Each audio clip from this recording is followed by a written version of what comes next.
Assalamualaikum warahmatullahi wabarakatuh. Waalaikumsalam warahmatullahi wabarakatuh. Alhamdulillah, wassalatu wassalamu ala rasulillah Sayyidina Muhammad ibn Abdillah wa ala alihi wa sahbihi wa man walah, wa la hawla wa la quwwata illa billah, amma ba'd. Ikhwani rahimakumullah, malam hari ini kita bersyukur kepada Allah Subhanahu wa taala yang senantiasa memberikan kita kesehatan dan kekuatan sehingga kita dapat melaksanakan amalia-amalia yang difardukan pada hari ini. Sejak pagi tadi kita masih posisi kita pada bulan suci Ramadan, alhamdulillah kita masih bisa berpuasa dengan sempurna. Kemudian dilanjut dengan upaya-upaya meningkatkan rasa takwa kita, baik dengan sholat, dengan zikir, dan juga melaksanakan ibadah sunnah taraweh, dan sekarang dilanjut dengan hadir dalam majlis ta'lim. Mudah-mudahan Allah senantiasa mendengar doa-doa kita, harapan-harapan kita, dan juga mudah-mudahan Allah menjadikan kita sebagai orang-orang yang soleh, orang-orang yang baik, orang-orang yang menjadi kecintaannya kelak, khususnya di akhirat nanti. Allahumma amin. Dan juga kita bermohon kepada Allah, mudah-mudahan Allah menjadikan sholat itu termasuk ibadah yang paling menyenangkan buat kita, ya. Karena kalau kita ini senang dengan sholat, khususnya sholat fardu, lebih-lebih ditambah dengan sholat-sholat sunnah yang lain seperti ba'diyah, qobliyah, ya. Sholat-sholat kalau sekarang ini ada sholat taraweh, kemudian sholat witir dan lain sebagainya. Maka ini adalah suatu kebanggaan tersendiri bagi umat Islam bila mana umat Islam itu menjadikan sholat sebagai kebanggaan pada dirinya, maka kelak orang tersebut akan dibanggakan oleh Allah SWT di akhirat nanti. Untuk itu saya mengajak kepada semuanya untuk mendengarkan tulisan yang pernah saya gubah. Saya beri judul Jadilah Muslim Ahli Sholat. Kalau kita sudah jadi ahli sholat, maka segala sesuatu itu akan dimudahkan oleh Allah SWT bagi kita. Kehidupan kita pun, kalau kita benar-benar menjadikan sholat itu tujuan utama, ya, insya Allah Allah akan membuka bagi kita rezeki dan segala macam kesulitan itu akan dihilangkan oleh Allah SWT. Ya, itu kalau kita menjadikan sholat sebagai tujuan utama hidup, karena sholat adalah mengabdi dan menyembah kepada Allah SWT. Saya persilakan saudara Ilmi untuk membacanya. Bismillahirrahmanirrahim. Alhamdulillahi rabbil alamin. Wassalatu wassalamu ala asyrafil anbiya'i wal mursalin Sayyidina wa maulana Muhammadin wa ala alihi wa sahbihi ajma'in, amma ba'd. Jadilah Muslim Ahli Salat, karya Kiai Haji Lutfi Basari. Allah Subhanahu wa ta'ala berfirman, Innas salata tanha 'anil fahsya'i wal munkar. Yang artinya, sesungguhnya salat itu dapat mencegah dari fahisyah atau perbuatan keji dan munkar. Quran surah Al-Ankabut ayat 45. Lanjut. Menurut sebagian ulama, arti fahisyah atau perbuatan keji adalah kemaksiatan yang diingkari oleh syariat atau Al-Quran dan hadis secara langsung, seperti perbuatan zina, mencuri, mabuk, dan semacamnya. Sedangkan munkar adalah kemaksiatan selain fahisyah, yaitu yang diingkari oleh akal sehat orang yang beriman kepada Allah dan Rasulnya. Misalnya, perilaku bersinis muka atau bermuram durja terhadap orang-orang yang ahli ibadah, atau memusuhi orang-orang yang berusaha menerapkan syariat dalam kehidupannya, atau memilih teman maupun idola atau panutan hidup dari kalangan orang yang memusuhi Allah Subhanahu wa ta'ala, Rasulullah SAW serta umat Islam dan sebagainya. Ya, menurut para ulama ada pembagian antara fahsya wal munkar, ya. Yang di sana ayat tadi disebutkan inna sholata tanha 'anil fahsya'i wal munkar. Sebenarnya sholat itu bisa mencegah fahisyah. Fahisyah itu nama-nama maksiat-maksiat yang disebutkan di dalam Al-Quran maupun hadis, ya, apa saja namanya istilahnya fahsya atau fahisyah, ya. Sedangkan kemungkaran itu adalah perbuatan maksiat, tapi tidak harus disebutkan secara tekstual gitu ya dalam Al-Quran maupun hadis, tapi itu adalah suatu kejahatan. Ya seperti orang merusakkan barangnya orang lain kan kejahatan dengan sengaja, misalnya ini tiba-tiba ada orang melempar kaca ini kan, ini mungkar, ya dah. Itu orang memukul orang itu mungkar kan, ya. Atau tidak menghormati orang-orang yang berilmu atau melecehkan agama, itu mungkar namanya, ya. Atau sekarang misalnya adanya penghormatan kepada ahlul ilm, para ulama, ya, tidak ada penghormatan kepada para ulama, namanya mungkar. Tidak ada penghormatan kepada keluarga Nabi, ahlu baitin Nabi, juga mungkar. Tidak ada penghormatan atau pelecehan kepada tempat-tempat ibadah, itu juga mungkar. Atau tempat-tempat pendidikan Islam seperti pesantren, majelis taklim dilecehkan, itu mungkar. Memang tidak ada ayat yang secara tekstual atau hadis secara lafdhiyah, lafadznya itu melarang, itu tidak ada, gitu ya. Tapi ini bukan berarti menjadi boleh, kan tidak begitu ya. Jadi ada fahsya, ada mungkar. Kalau fahsya orang mencuri, kan begitu ya, sudah jelas. Yang di sana dikatakan siapa saja orang mencuri tentu pada nisab tertentu maka harus dipotong tangan, begitu ya. Orang mabuk harus dicambuk dan lain sebagainya. Ada ketentuan-ketentuan, itu namanya fahsya atau fahisyah. Jelas ya? Lanjut. Kedua macam kemaksiatan ini dapat berkurang, bahkan dapat dicegah sama sekali oleh seseorang yang ahli sholat secara sempurna, baik menurut tata caranya secara hukum fikih atau kekhusyuan hati saat menjalankan sholat, serta keistiqomahannya menjaga waktu sholat, hingga hatinya selalu merindukan saat-saat ia menjalankan sholat. Ya intinya kalau sholatnya itu benar, ya dah, khusyuk sesuai dengan tuntunan syariat, maka akan bisa menghilangkan sekian banyak dari kemungkaran-kemungkaran. Begitu intinya ya. Jadi kalau kita kepingin jauh dari kemungkaran, maka dirajinkan sholatnya, kualitasnya, termasuk kuantitas sholatnya, kan gitu. Kualitas itu sangat diperintahkan karena urusan khusyuk dan tidak khusyuk, tumaknina dan tidak tumaknina. Khusyuk itu ya khusyuk ya, khudu khusyuk. Kalau tumaknina itu ada jeda sebentar ya, tenang gitu, sakinah, tumaknina, sakinah. Bukan orang kalau sholat kata orang Jawa jengkulit gitu, bukan. Tapi betul-betul khusyuk, ya khusyuk, Allahu Akbar, ada jeda. Ya, begitu dan seterusnya. Ini kalau kualitasnya dijaga, maka orang tersebut bisa menghilangkan kemungkaran banyak hal.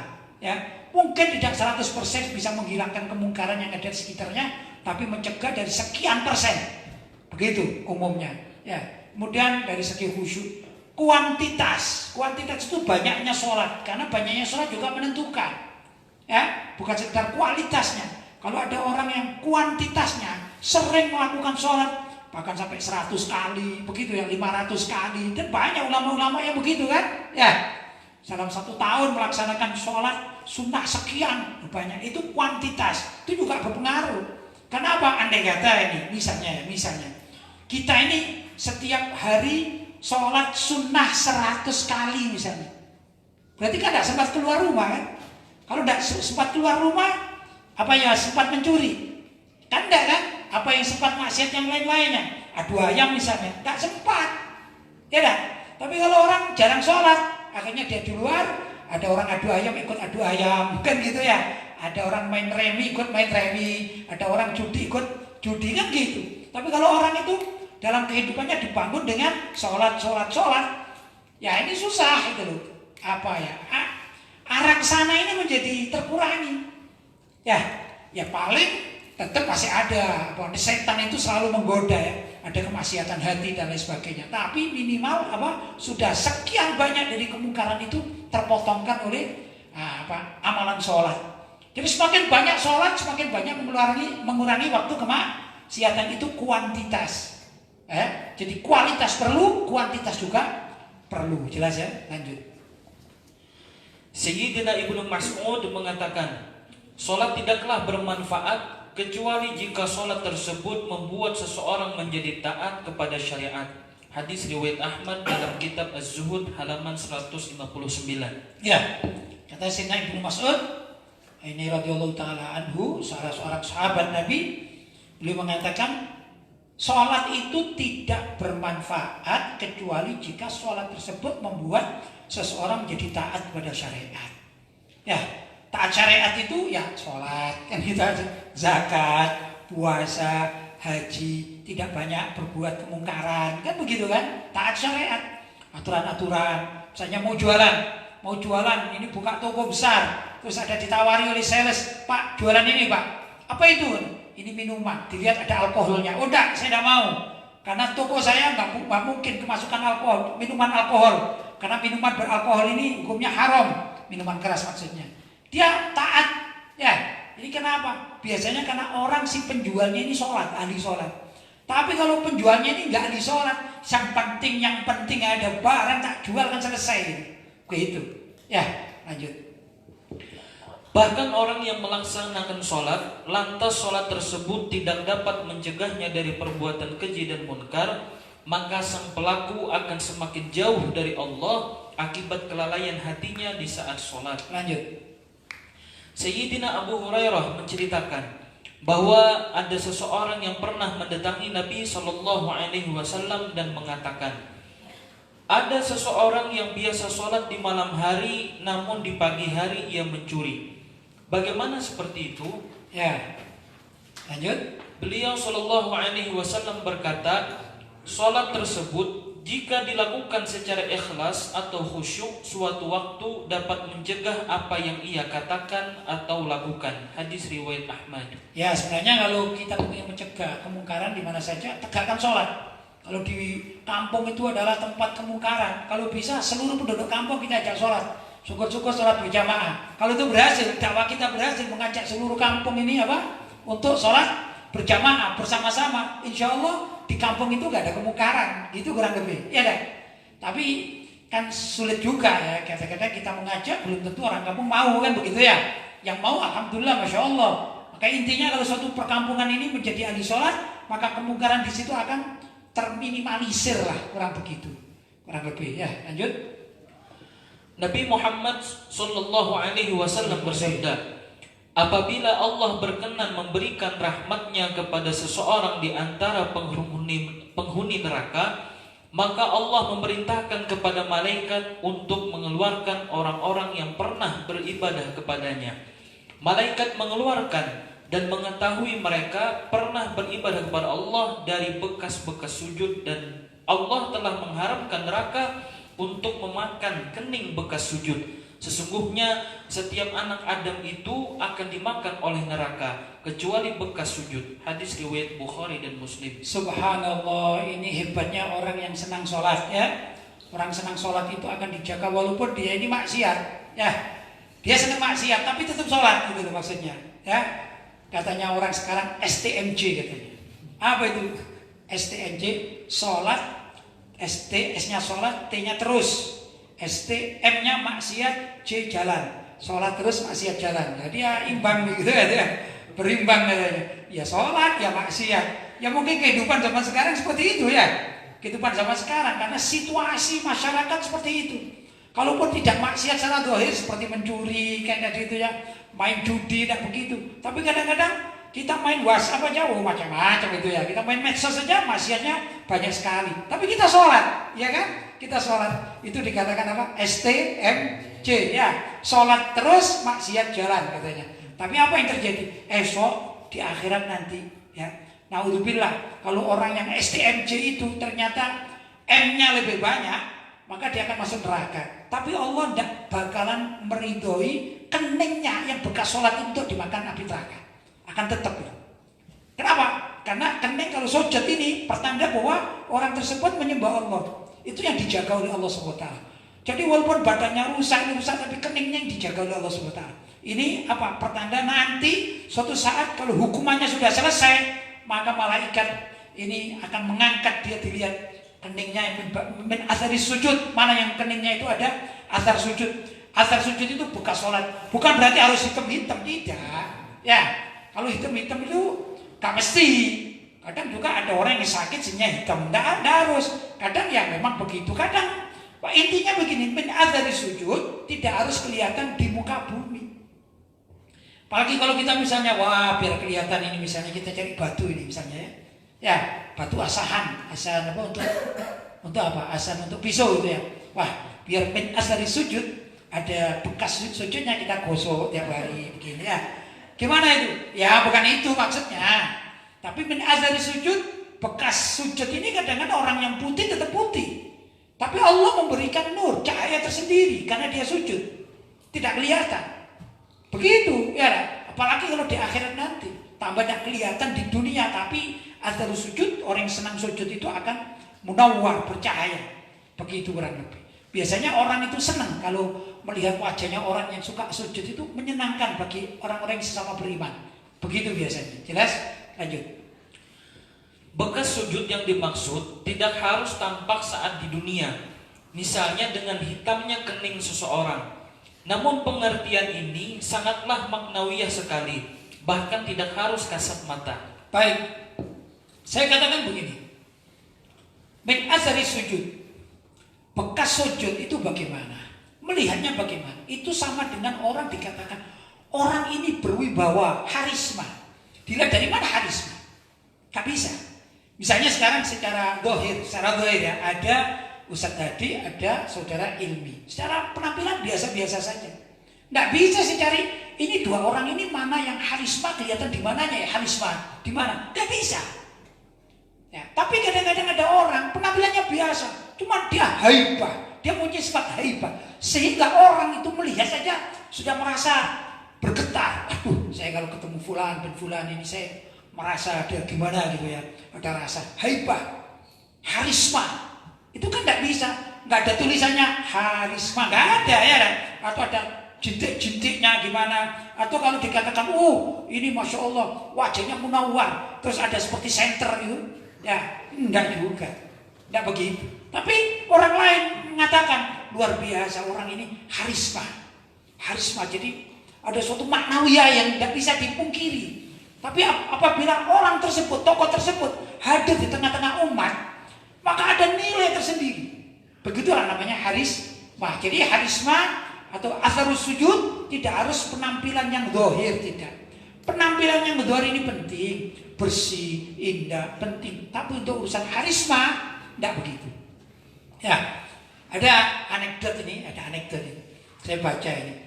Ada suami istri, Akhirnya lama-lama suami ini ya biasalah gitu. Suatu saat suaminya ini datang malam hari, ya. Dia dari bekerja datang malam hari gitu. Akhirnya lihat istrinya sudah tidur. Tapi dia mau tidur di sebelahnya, dia heran ini.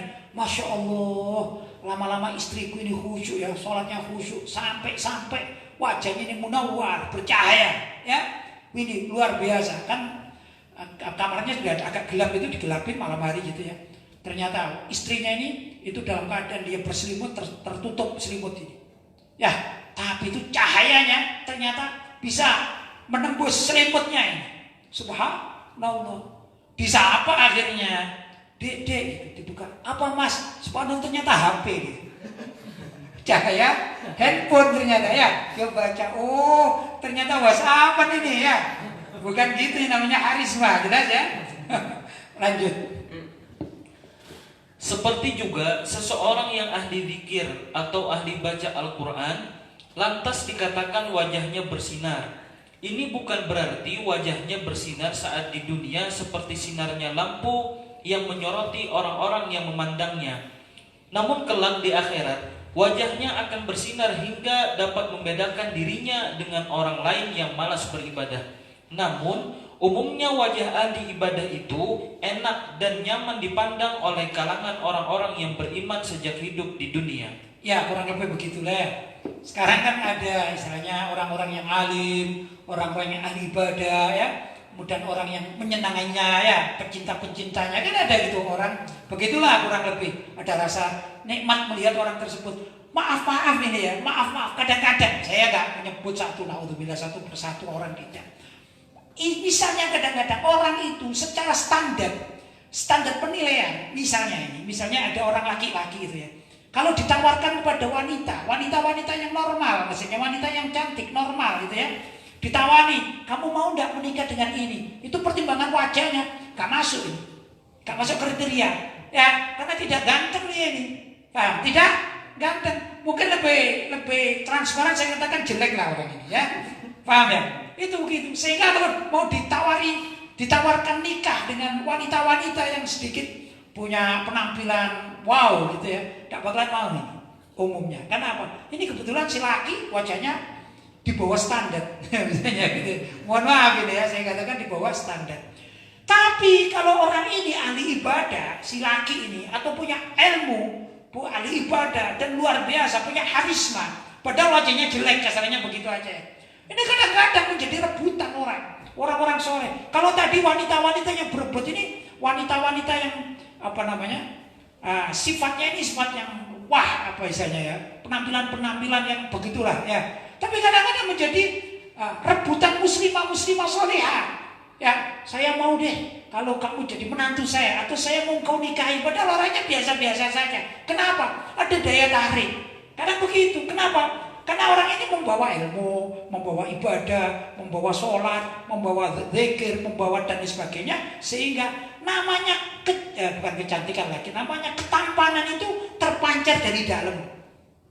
Jadi karena wajahnya, ketampanannya, keindahannya terpancar dari dalam, walaupun wajahnya ini pas-pasan, itu menjadi menarik. Itu gambaran seorang yang diberi Allah SWT dengan wajah yang munawwar gitu ya.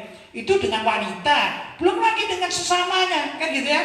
Kadang-kadang begitu luar biasa, ini daya tariknya hebat sekali. Datangnya saja sudah menjadikan orang itu berbondong-bondong mencari kebaikan.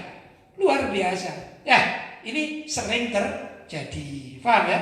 Itulah yang dikatakan pancaran rasa keimanan di dalam diri seseorang itu kadang di dunia ini terwujudkan, tapi maknawiyah sekali, nggak bisa digambarkan, dilukiskan.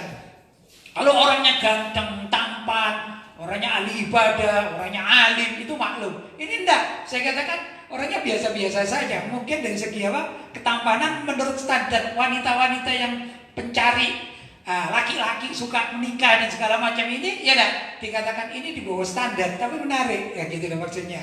Jelas ya? Itu lebih mudah digambarkan seperti itu. Sebenarnya bukan kita bicara masalah hubungan lain jenis, itu bukan. Cuman kita sebagai orang di dunia itu kan begitu standarnya ya.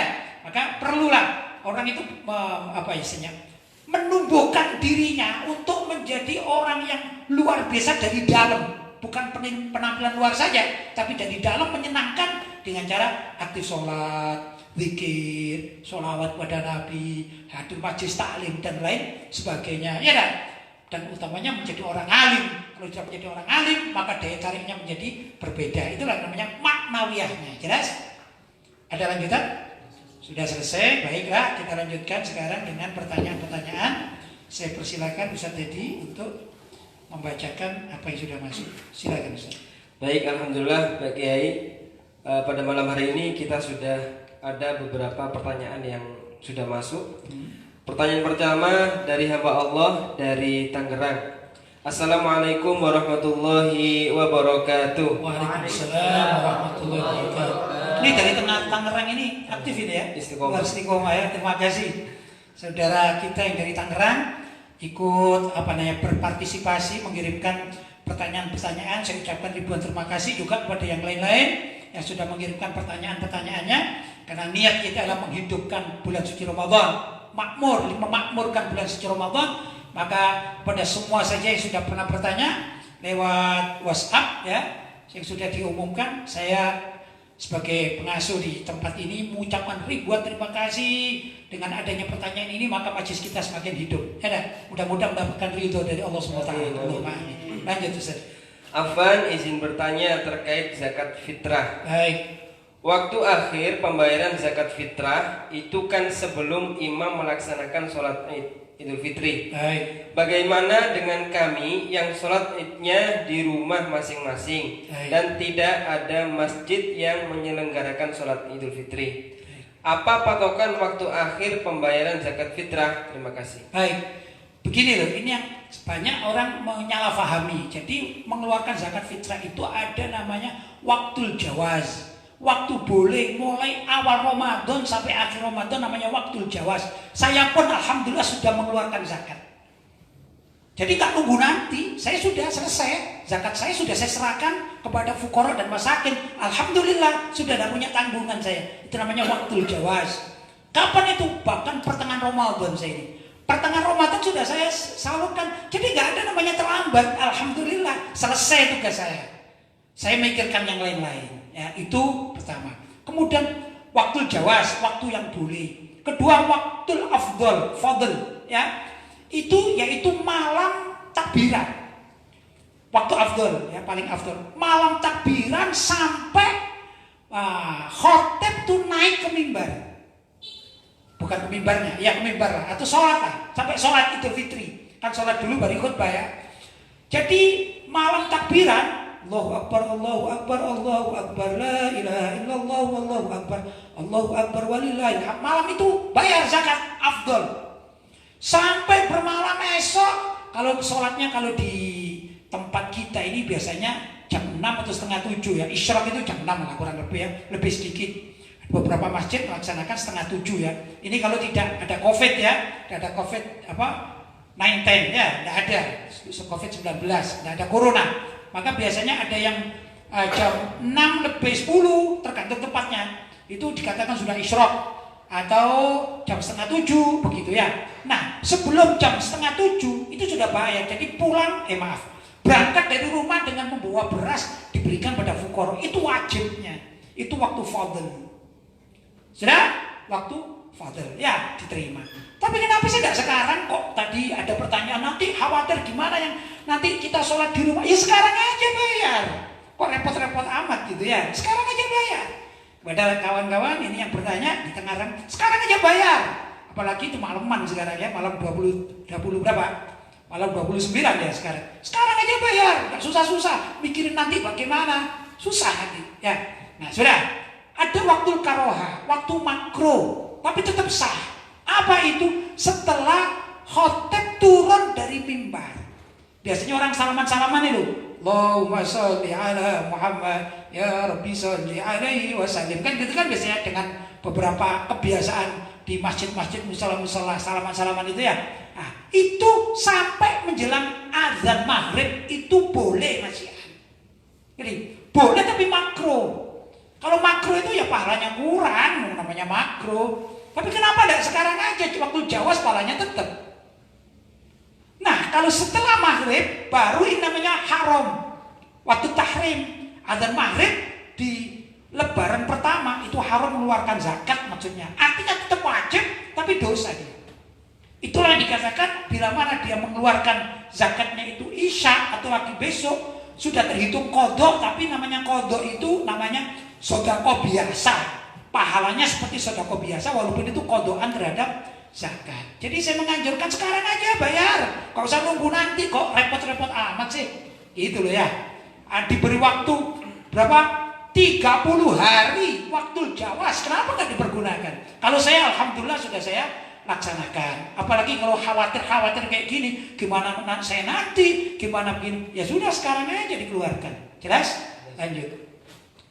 Pertanyaan berikutnya dari hamba Allah dari kota Pasuruan. Baik. Kiai izin bertanya, wanita menggunakan lensa mata saat berpuasa, apakah membatalkan puasa? Terima kasih. Baik, lensa mata. Lensa mata memang ya salah satu dari cara membantu. Seperti saya ini kacamata ya. Saya itu tidak bisa hidup tanpa kacamata itu ya. Jadi kalau ada orang yang sehat-sehat seperti saudara-saudara ini, namanya saya punya 2 mata. Kalau saya punya 4 mata ini, 1, 2, 3, 4. Rangkap double ya. Saya nggak bisa, saya jalan tanpa kacamata itu nggak bisa, pasti jatuh-jatuh saya. Membaca nggak bisa ngaji. Kalau suruh apa nggak bisa kalau nggak pakai kacamata. Berarti kacamata ini dalam kutip menjadi setengah wajib bagi saya. Saya seperti orang buta kalau nggak punya kacamata, begitu ya. Dan berganti-ganti kacamata ini bukan berganti apa? Karena pecah ganti begitu. Salah satu dari sekian bentuk kacamata itu ya ada namanya lensa mata, dimasukkan. Masukkan. Fungsinya sama dengan kacamata. Paham? Ya. Nah, dengan cara cara-cara tertentu. Saya dulu pernah mencoba, tapi saya nggak senang. Macam-macam orang kan, tergantung orang berobat. Kalau saya namanya berobat ya enggak ya. Orang berobat itu bisa sembuh. Kalau ini enggak, membantu, bukan berobat. Kalau berobat kan ada ada obatnya. Ini bukan obat, membantu. Seperti orang tuli dibantu, namanya alat bantu dengar. Itu enggak bisa sembuh. Kalau orang berobat itu misalnya orang tuli dikasih obat tetes misalnya ya, itu bisa sembuh, namanya berobat. Tapi kalau ini namanya bukan berobat, namanya alat bantu. Orang kakinya, maaf ya, misalnya kakinya ini nggak sempurna sehingga kalau jalan pincang dia, maka dia butuh alat bantu, bukan berobat. Berupa tongkat ini, krek katanya orang Jawa ya, tongkat yang diginikan ini, itu namanya alat bantu. Sekali lagi bukan berobat, untuk membantu. Sudah? Namanya alat bantu kan gitu kan, jadi permanen. Maka demikian juga ini kacamata ini permanen, gitu loh. Sudah? Kecuali kalau ada pengobatan khusus, misalnya saya mendatangkan dokter ahli akhirnya dibedah atau apa, akhirnya tidak pakai kacamata. Ringkas cerita, lensa pun kegunaannya sama dengan kacamata, dengan alat bantu ini, ya, atau apa tadi, alat pendengaran itu sama. Jadi nggak apa-apa. Kedua, mata ini menurut para dokter tidak punya saluran ke tenggorokan. Sehingga sebagian para ulama termasuk dari Syafi'iyah juga, andai kata mata ini sakit maka diberi obat mata, itu tidak sampai membatalkan puasa. Kecuali kalau telinga ini ada namanya saluran menuju ke tenggorokan. Hidung ada saluran menuju tenggorokan, ya kan? Masuk kalau tenggorokan, mulut hidung ini akan masuk ke dalam perut. Nah, masuk ke dalam perut inilah yang membatalkan puasa. Mohon maaf. Kemaluan ya. Baik depan maupun belakang itu ada saluran menuju ke perut. Andai kata ada barang masuk kepada kemaluan baik belakang maupun depan sampai ke perut, itu membatalkan puasa. Mata menurut para dokter tidak mempunyai saluran masuk ke dalam rongga mulut, begitu menurut para dokter. Sehingga berobat mata maka diperbolehkan menurut mazhab Syafi'i, ada juga begitu mazhab dan lain mazhab. Ya, beberapa mazhab atau pendapat para ulama. Intinya tadi lensa mata tidak membatalkan puasa. Jelas? Baik. Pertanyaan berikutnya dari hamba Allah dari Kota Malang. Assalamualaikum warahmatullahi wabarakatuh. Waalaikumsalam warahmatullahi wabarakatuh. Afwan mau tanya, amalan baik apa yang boleh diamalkan di saat wanita sedang haid dan nifas? Jazakumullah khair. Baik, haid dan nifas. Haid dan nifas itu yang haram, sholat haram, puasa haram, memegang Al-Quran haram, membaca Al-Quran haram, iktikaf di masjid haram, tawaf di Ka'bah haram. Sudah? Itu yang diharamkan. Saya ulangi ya, lebih ringkas ya. Dari yang besar dulu, tawaf di Ka'bah haram. Kemudian iktikaf di masjid haram, nggak boleh. Kemudian membaca Al-Quran haram, memegang begini Al-Quran haram. Terus apa tadi? Puasa haram, sholat haram. Ya, nah yang lain-lain tidak haram. Misalnya baca burdah, baca sholawat tidak haram, baca zikir tidak haram. Walaupun dalam sholawat atau zikir itu ada ayat-ayat Al-Quran misalnya muqatta'ah, ayat Al-Quran tidak sambung begitu ya, maka diniati zikir itu boleh. Misalnya kita baca hizib misalnya, wirid sakron misalnya, wirid sakron misalnya, apalagi hizib nawawi misalnya ya, atau rotibul haddad, rotibul atos, kan ada ayat-ayat muqatta'ah dalam Al-Quran. Karena niatnya zikir maka nggak apa-apa.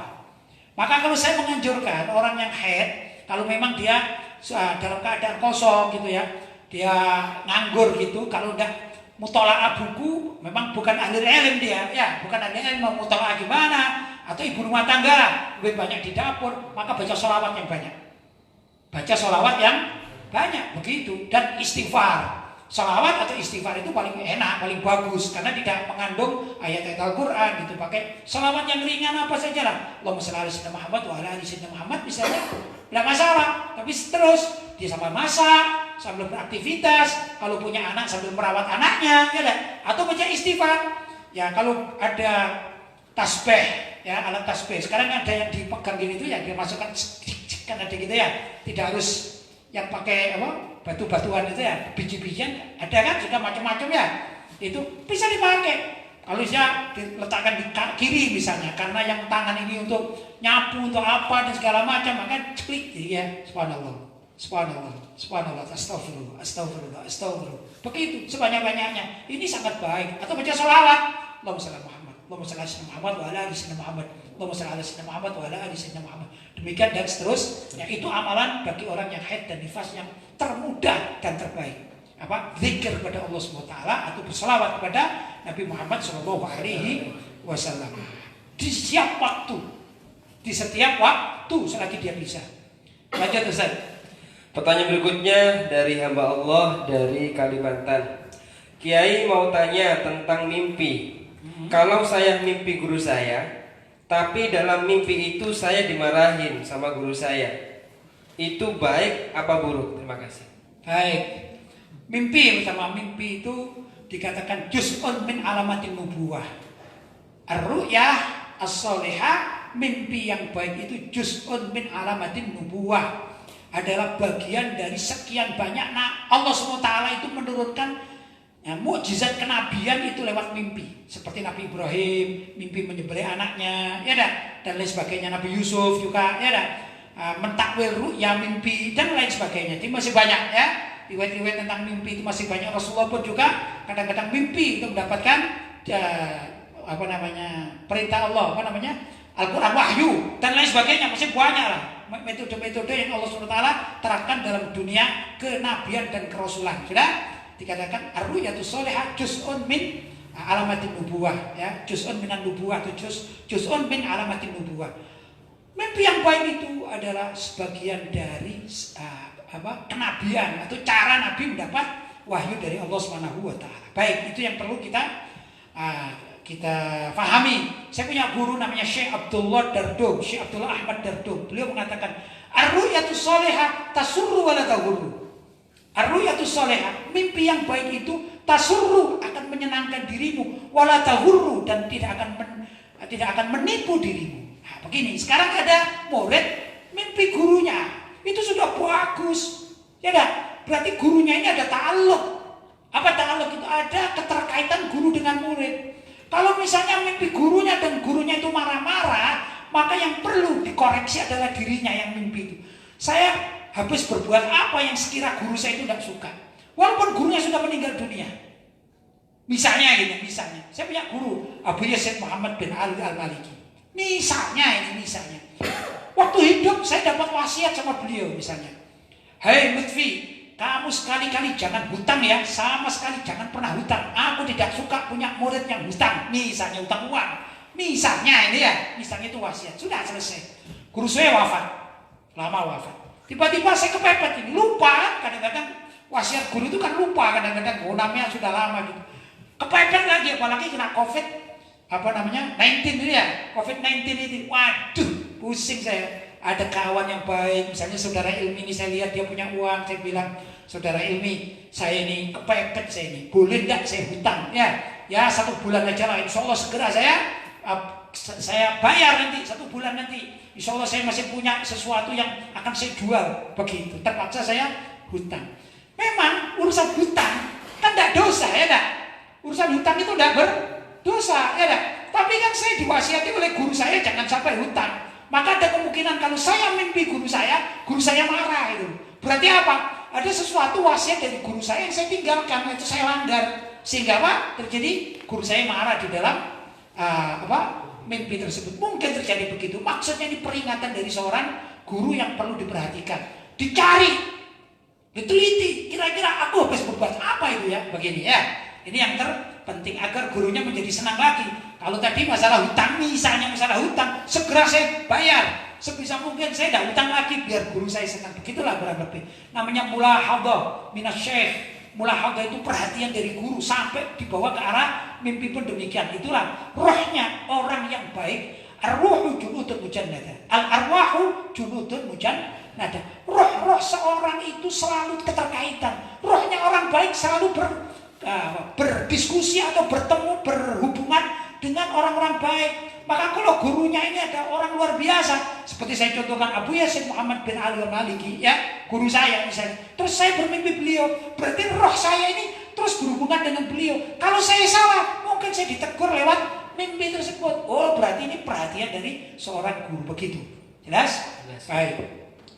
Pertanyaan berikutnya dari hamba Allah dari kota Pasuruan. Baik. Assalamualaikum warahmatullahi wabarakatuh. Waalaikumsalam warahmatullahi wabarakatuh. Kiai, mohon diajarkan cara cepat mimpi bertemu Rasulullah. Jazakumullah khair.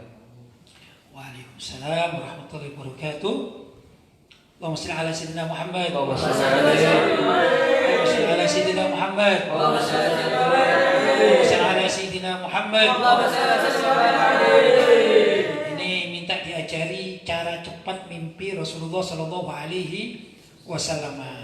Pertama ya harus berbuat kebaikan gitu ya.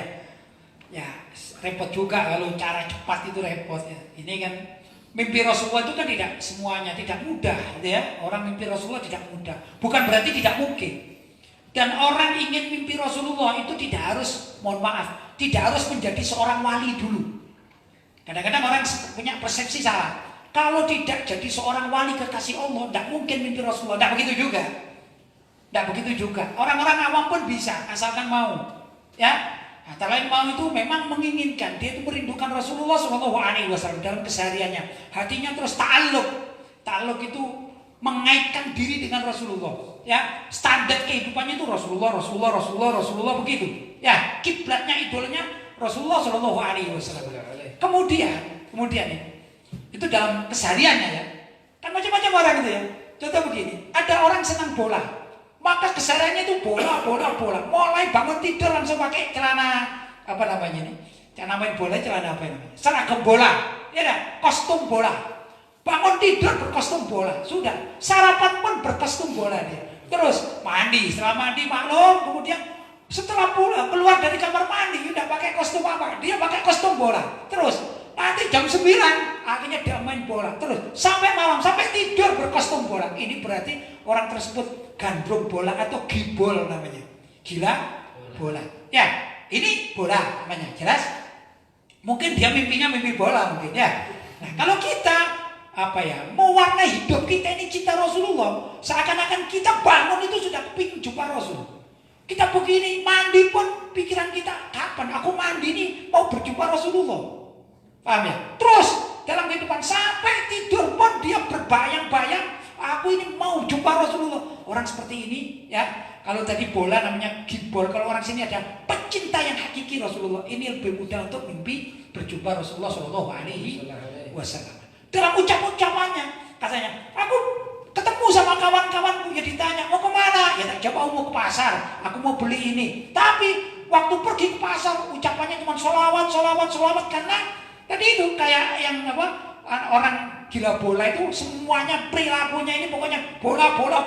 Misalnya dikasih orang gitu ya, dikasih orang tuanya, anggap saja di remaja, kasih orang tuanya THR gitu ya, THR.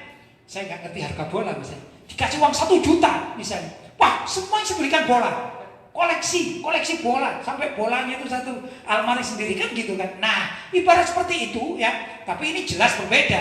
Orang ini pokoknya punya apa saja misalnya beli, anggap aja ini misalnya bunga misalnya ini ya, ini bunga misalnya, bunga ya, bunga, aku buku beli bunga, untuk apa bunga?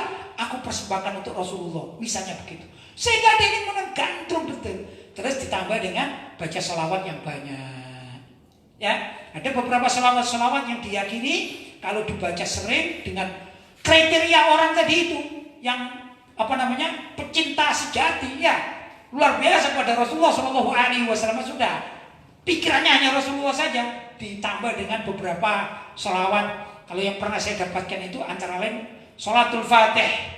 Orang suka banyak sholatul fatih ini. Dan saya senang baca sholat ini. Sampai kalau saya ceramah-ceramah ada sholawatnya, sering saya pakai ini doa, saya pakai ini ya. Itu apa? Allahumma shalli ala sayyidina Muhammadin al-fatih lima ulik wal khatib lima sabaq nasiril haqqi bil haqq wal hadi ila siratal mustaqim wa ala alihi wa sahbihi haqqa qadrihi wa miqdaril azim. Ini kalau dibaca terus ya, kalau mau cari tulisannya banyak. Yang punya medsos tinggal Google aja, klik Mbak Google aku tanya ya, sholat Fatih apa keluar nanti bahasa Arab, gitu bahasa Arab keluar nanti ya, gampang insya Allah mudah ya. Tapi maksud saya sholatul Fatih ini dirutinkan dalam dirinya, pagi, siang, malam apa saja pakai sholatul Fatih, insya Allah akan mimpi Rasulullah itu. Yang kedua ada bait di dalam Qasidah Burdah. Itu Qasidah Burdah punya Imam Al-Busiri, itu ada satu bait yang kalau dibaca terus dan membacanya ini sering sambil membayangkan nanti malam mau ketemu Nabi Muhammad SAW, insya Allah akan diberi. Yaitu bait Na'am saro taifu man ahwa fa'arraqani wal hubbu ya'taridul ladzati bil alami. Itu dilanjut terus. Mau tidur ya baca salawat waktu berhenti, terus mau tidur sambil membaca bait ini. Na'am saro taifu man ahwa fa'arraqani wal hubbu ya'taridul ladzati bil alami. Ya, artinya begini, na'am saro. Ya, saro akan melintas dalam mimpi. Taifu itu bayangan, gambaran. Man, orang. Na'am saro taifu man ahwa, yang paling aku cintai. Fa'arraqani, sehingga menggetarkan jiwaku. Yaitu kalau aku nanti malam mimpi Rasulullah, pasti jiwaku akan bergetar. Ya, jiwaku akan bergetar karena ketemu kekasih hati, begitu ya. Na'am saro taifu man ahwa fa'arraqani wal hubbu ya'taridul ladzati bil alami. Sesungguhnya cinta ini adalah percampur adukan antara lezat wal alami dan sakit. Kalau nggak ketemu rindu sakit, ya merasa sakit rindu. Tapi kalau ketemu merasa lezat. Sehingga orang yang bercinta atau mencintai sesuatu itu ingin terus bertemu. Kalau misalnya terpisah sedetik saja rasanya itu sakit, pingin, ya namanya menahan kerinduan. Itulah yang dikatakan kalau orang itu menahan kerinduan kepada Rasulullah, maka otomatis Rasulullah akan mencintai dirinya. Jadi dengan membaca bait ini, na'am saro taifu man ahwa fa'arraqani, sambil membayangkan yang ahwa orang yang dicintai dan taifu man itu gambaran orang itu di dalam mimpi. Jadi Rasulullah masuk dalam mimpinya, itulah orang yang paling dicintai. Fa'arraqani, ya, sehingga jiwaku ini bergetar. Itu deg sar. Ya begitulah. Kalau misalnya ada di antara kalian ini ya, tiba-tiba sudah sama orang tuanya, ayo nak, melamar nak, ini ada wanita gitu ya, ada wanita. Sudah, setelah lihat semuanya cocok dan kita cocok, terus mau diajak sama orang tuanya, ayo nak kita kenalan nak gitu ya, ta'aruf. Itu kan berangkatnya sudah deg sar. Kan begitu kan? Begitulah kurang lebih orang menyerindukan dan mencintai seseorang kan ya. Waduh, hatinya ini berbunga-bunga, panas dingin katanya gitu ya. Kalau mau ketemu pacarnya tuh, calonnya ini panas dingin kan begitu. Seperti itulah menghadap Rasulullah SAW, panas dingin. Hatinya seperti itu, tapi kepada Rasulullah SAW. Maka orang semacam demikian ini cepat mimpi Rasulullah. Dan yang seperti itu banyak terbukti. Artinya ijazah-ijazah semacam demikian ini ijazah yang istilahnya, ijazah yang terlaksana, mustajabah ya, doa yang mustajab, ijazah yang istilahnya, mujarrobah, ijazah mujarrobah ya, begitu kurang lebih. Jelas? Baik. Kedua ada tambahan lagi, kalau mau tidur itu orang yang sudah niat gitu ya, berpakaian seperti orang sholat, artinya suci, bersih, begitu kurang lebih. Kalau mau, ya. Tapi ya biasanya itu kita lebih bagus kalau ada event-event gitu, event Maulid Nabi itu lebih ada waktu yang menyebabkan orang itu ingat Rasulullah gitu ya. Kalau Ramadan gini kan biasanya ingat ini nuzulul Quran kan gitu ya. Tapi kalau waktu-waktu Maulid Nabi kan gitu ya, atau waktu-waktu banyak dipergunakan untuk sholawat gitu, itu umumnya orang lebih muda begitu ya. Kalau sekarang ini dipikirkan apa Ustaz? Kalau sekarang ini THR ya yang dipikirkan THR. Nanti kalau kita sholat malam yang muncul bukan Rasulullah, mimpi uang nanti ya. Karena yang dipikirkan apa? THR. Kata orang ini lucu, anekdot itu ya, lagu-lagu yang anak-anak kadang-kadang lucu ada gitu. THR katanya, teh pucuk sudah katanya. Teh sosro tuh sudah, terus teh apa lagi ya, misalnya teh campur, ada teh campur ya, atau teh apa namanya, teh pucuk, teh sosro, terus teh apa lagi misalnya, Tenaga atau tenaga sudah, THR belum katanya. Yang belum cuma THR ini. Ya itu candaan gitu ya. Jadi kalau sekarang Ustaz mau baca ini apa yang saya katakan tadi, saya kok nggak yakin gitu. Nggak yakin ini bisa ikut Rasulullah. Paling ya ingat gimana Covid selesai, sekarang untuk ke mall kan gitu ya. Akhirnya nggak masuk nanti. Ya ini bukan berarti melarang, tapi ada event tertentu ya. Dan mimpi Rasulullah itu kan tidak harus pada misalnya saya besok harus ketemu, kan begitu. Semua diberi oleh Allah, tatkala Allah menghendaki dan diberikan begitu ya. Tapi nggak bisa ditentukan. Saya pasti, belum tentu.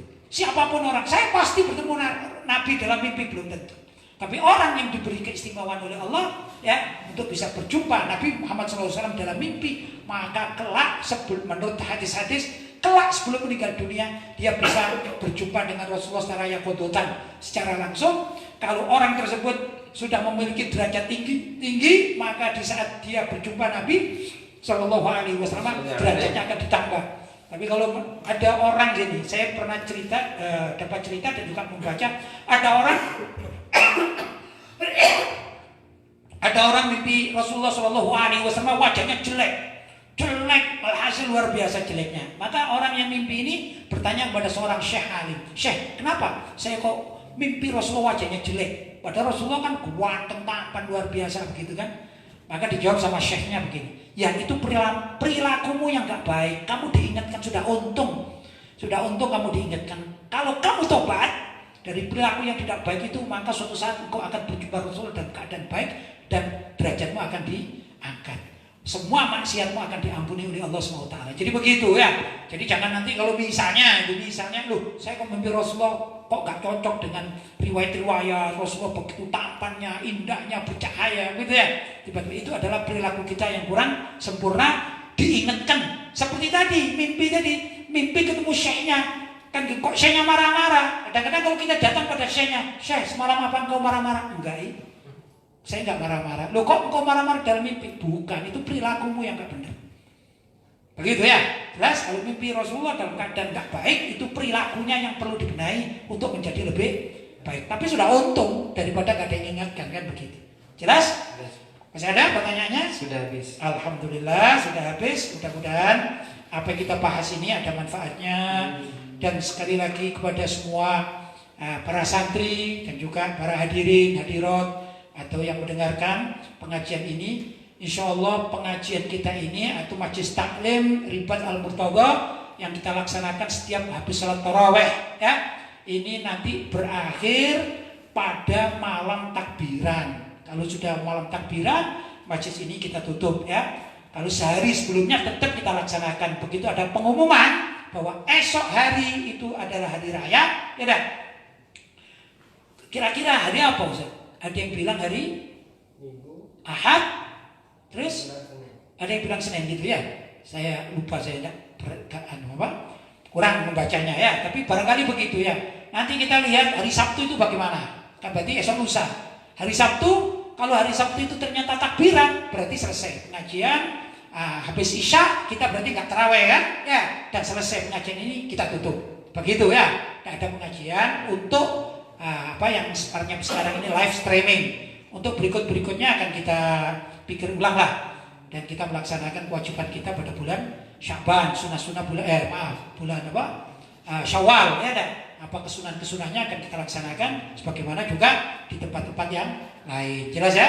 Itu saja dari saya, kurang lebihnya mohon maaf yang sebesar-besarnya.